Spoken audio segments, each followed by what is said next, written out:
Good day to you. This is Dr. Andrew Godberson of the LifeWords team.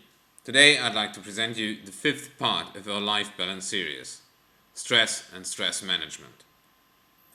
Firstly, I'd like to explain to you what stress is, what causes stress, what the symptoms and effects of stress can be, and very important, I want to explain to you by a model how stress works.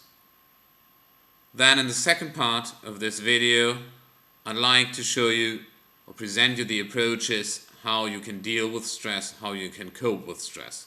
Acute strategies, situation management, and behavior management. First of all, what is stress? Stress is always a subjective phenomenon. It doesn't matter what pressure comes from the outside. It is important how the individual perceives the situation and how the individual develops stress. And stress comes from a situation that is perceived or experienced, expected or experienced as unpleasant or dangerous. An important factor is that a person that experiences stress thinks that he or she cannot control the situation.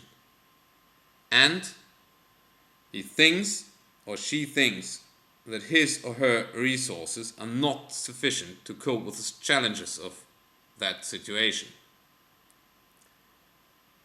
To understand stress, it could be easier to show it in a model, which is shown you here.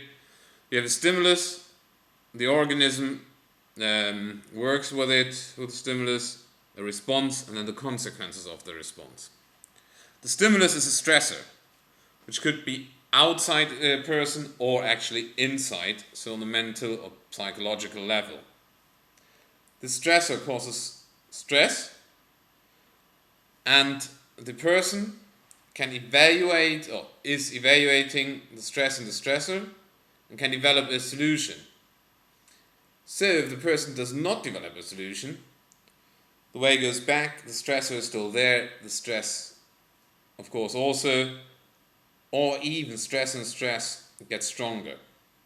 But coming back, if the person develops a solution, so conducts an active stress management, he or she can modify the situation or the behavior, and what will result in the end is hopefully life balance.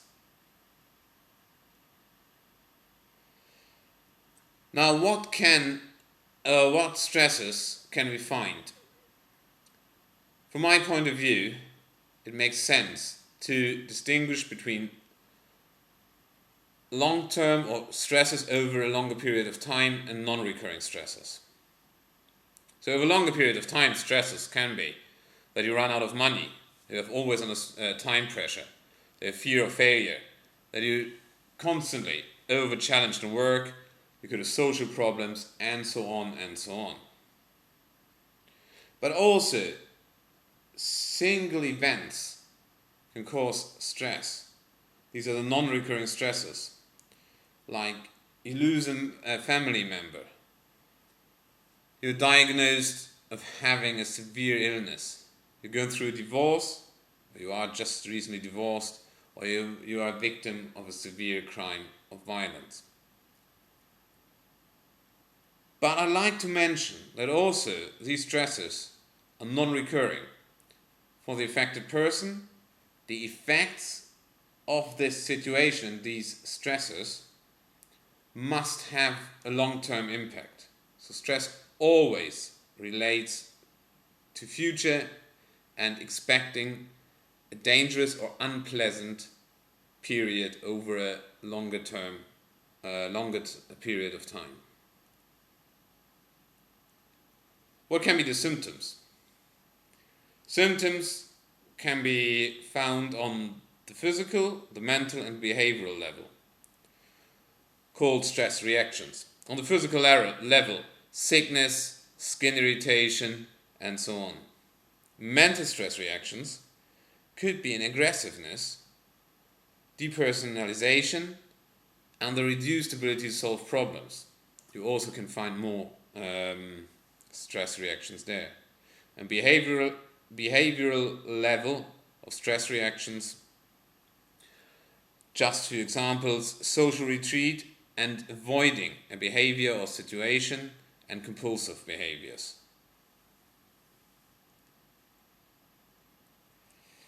Now, how to explain stress? Not that we have a black box where we wonder what it is. Just imagine you here, you are the point person in the middle. You are in a situation, and the first thing you do, you evaluate the challenges you face. Then you evaluate the resources you have to cope with these challenges. Now, the third step, you decide or you perceive that the resources are sufficient. Wonderful, there will be no stress, you will cope with the situation and with the challenges successfully. But, now here 3b, if you come to the conclusion that the resources are not sufficient, stress will occur. And that can lead to resignation and avoidance reactions, and all the other effects I showed you earlier.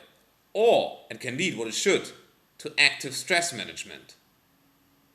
And you go and solve your situation and improve your stress management. And that is what I would like to show you now. There are two areas, or main areas of stress management: the non-causal strategies and the causal strategies. Seen here blue and red. And you have three particular strategies: the acute strategies, the behavior management, which goes into indirect behavior management and direct behavior management, and the situation management. Now, having a closer look at these strategies. So, the acute coping with stress. What is to do? If you have severe stress reactions that could be dangerous for your health, that you're near to suffer from a burnout and similar, avoid all stresses. Definitely, there's no other way. Get out of it. It is only a short-term instrument.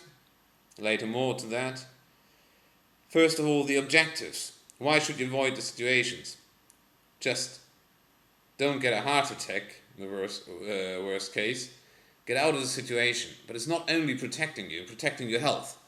It's also, if you have a problem, you're under pressure, and you are full in stress, clear your mind. Normally, you will not be able to find a good solution if you're just always busy in your head and you don't have a clear mind. That's the main idea of that. But, as said earlier, avoiding a stressor and situations can only be an instrument or a short-term instrument. In the long run, it is counterproductive to avoid the stressful situations, because you will, semi and subconsciously, you will adjust to this mechanism, and you will reward yourself, oh, I cope with the situation by avoiding it. That is not a solution. The confrontation with the stressor and stressful situation is absolutely required in the medium and long term. Coming now to the medium and long term, to the causal strategies to cope with stress. First of all, situational coping with stress. How to do it. First of all, name the danger, name the stressor. Identify and analyze the stressor. Then determine if you can control the stressor. If yes, then develop alternative settings of the situation. Integrate this or these solutions in a comprehensive life balance strategy. Don't go only on single steps. Go for broad and substantial and sustainable solution. Then evaluate these alternatives. Which alternative will reduce stress most and contribute to your life balance, your quality of life most? Decide for one solution, and then of course it's not done. Then you need to modify your situation actively and reduce the stressor. So that situational coping is mainly focused to reduce the stressor. On the other hand, behavioral coping with stress is to increase your resources to deal with stress. First, the indirect behavioral coping with stress. It's not a causal strategy. It's more or less you build an energy reserve to strengthen your ability to deal with stressful situations. Just examples: do regular sports, a healthy nutrition, or balance out your time budget. Plenty more. The direct behavioral coping, that is problem-oriented solving of stressful situations, or actually of your behavior how to cope with stressful situations. And you have 3 levels to do so. You can improve your expertise, and then to use your expertise you need methodology skills, and to communicate and interact you need your social skills. So direct behavioral coping means you improve one or all 3 of these levels. Once again, I would like to point out the situational coping with stress, or situational strategies, are directed towards the reduction of the stressor. The behavioral strategies, the behavioral coping with stress, is oriented towards building up resources. I hope that this video was informative for you. And if you'd like to know more and have further information, please go on our website life-balance.org, where you can also use a few tools, life coaching tools, to improve your life balance and find a way to cope with stress. For now, I say goodbye, wish you all the best, and take care.